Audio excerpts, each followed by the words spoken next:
Halo anak-anak kelas 2 yang hebat, apa kabarnya hari ini? Baik, sehat, luar biasa. Bertemu lagi dengan Ibu Tia. Hari ini kita bertemu dalam pembelajaran agama Katolik, pelajaran ke-16 dengan materi beriman berarti berjuang melawan godaan. Nah, untuk mengawali hari ini, kita akan berdoa bersama-sama. Yuk, mari kita siapkan hati dan budi kita untuk berdoa. Kita lipat tangan, kita buat tanda kemenangan Kristus. Dalam nama Bapa dan Putra dan Roh Kudus. Amin. Tuhan Yesus yang manis, dampingilah kami dalam kegiatan belajar hari ini dan bantulah kami untuk mampu melawan godaan dalam hidup ini agar kami senantiasa menjadi anak-anak yang mampu bertindak seturut dengan kehendak-Mu demi Kristus Tuhan dan pengantara kami. Amin. Dalam nama Bapa dan Putra dan Roh Kudus. Amin. Adapun tujuan pembelajaran kali ini adalah anak mampu untuk 1. Menyebutkan 3 godaan yang dialami oleh Yesus ketika sedang berpuasa di padang gurun. 2. Mampu menyebutkan contoh-contoh cara untuk mengatasi godaan dalam diri siswa. 3. Menyebutkan contoh godaan dan perbuatan-perbuatan yang melawan godaan. Nah, anak-anak, tadi Ibu sudah sampaikan bahwa tema kali ini adalah beriman yang berarti berjuang melawan godaan. Anak-anak, pernahkah kalian mengalami godaan? Kira-kira apa saja ya godaan-godaan yang sering anak-anak alami? Nah, bisa jadi contohnya mencontek saat ulangan, berkata bohong baik kepada teman ataupun pada orang tua, marah, bertengkar baik dengan kakak, adik, atau teman. Pernah kan? Nge-game sampai lupa belajar. Itu contoh godaan yang sering kita alami. Biasanya godaan-godaan itu berasal dari si jahat atau iblis, setan. Nah, pertanyaannya sekarang, Yesus pernah nggak ya mengalami godaan atau pencobaan? Kita lihat dalam bacaan hari ini ya. Punya Alkitab? Silahkan diambil, kita akan baca bersama. Pembacaan diambil dari Injil Lukas bab 4 ayat 1 sampai 13. Yesus digoda. Yesus yang penuh dengan Roh Kudus kembali dari sungai Yordan, lalu dibawa oleh Roh Kudus ke padang gurun. Di situ ia tinggal 40 hari lamanya dan dicobai iblis. Selama di situ ia tidak makan apa-apa, dan sesudah waktu itu ia lapar. Lalu berkatalah iblis kepadanya, "Jika engkau anak Allah, suruhlah batu itu menjadi roti." Jawab Yesus kepadanya, "Ada tertulis, manusia hidup bukan dari roti saja." Kemudian ia membawa Yesus ke suatu tempat yang tinggi, dan dalam sekejap mata ia memperlihatkan kepadanya semua kerajaan dunia.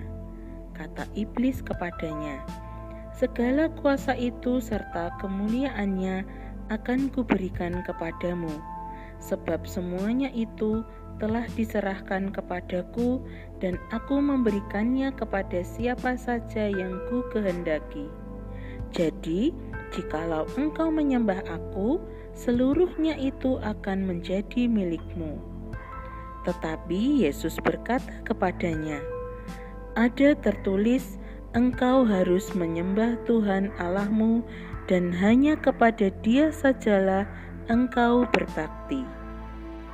Kemudian ia membawa Yesus ke Yerusalem dan menempatkan Dia di bumbungan bait Allah, lalu berkata kepadanya, "Jika engkau anak Allah, jatuhkanlah dirimu dari sini ke bawah. Sebab ada tertulis mengenai Ia akan memerintahkan malaikat-malaikatnya untuk melindungi engkau, dan mereka akan menantang engkau di atas tangannya, supaya kakimu jangan terkantuk batu." Yesus menjawab kepadanya, katanya, "Ada firman, jangan engkau mencobai Tuhan Allahmu." Sesudah iblis mengakhiri semua pencobaan itu, ia mundur daripadanya dan menunggu waktu baik. Demikianlah Injil Tuhan. Terpujilah Kristus.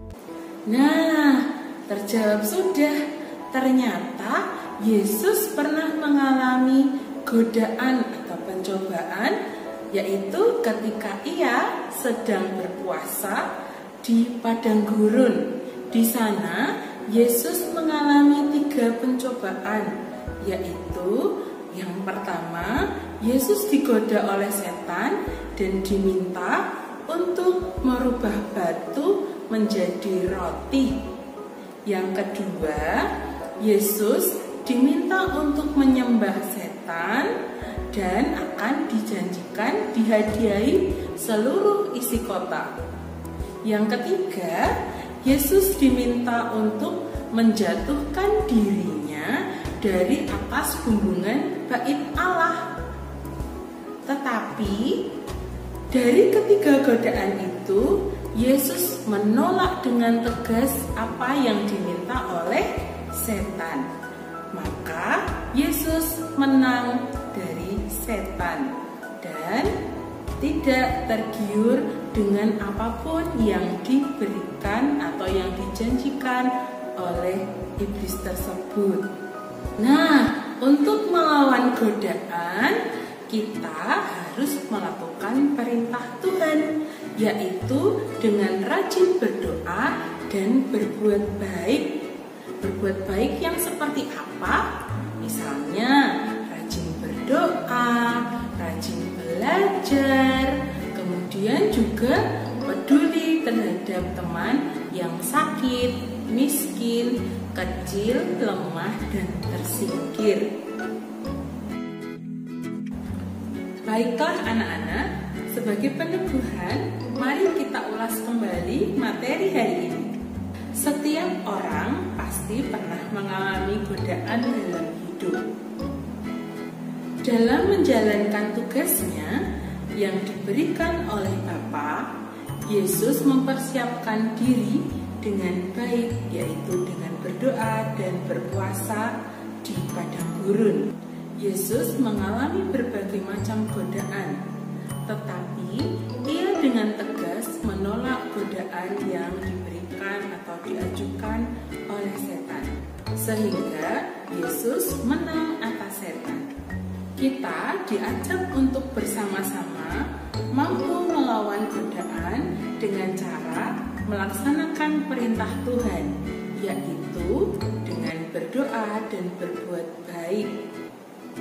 Dengan rajin berdoa atau beribadah, menolong teman, dan peduli terhadap teman yang sakit, miskin, dan tersingkir. Dengan meneladan sikap Yesus dan melaksanakan perintahnya dalam kehidupan sehari-hari, hidup kita akan bahagia. Sebagai peneguhan, silahkan kerjakan soal-soal berikut ini. 1.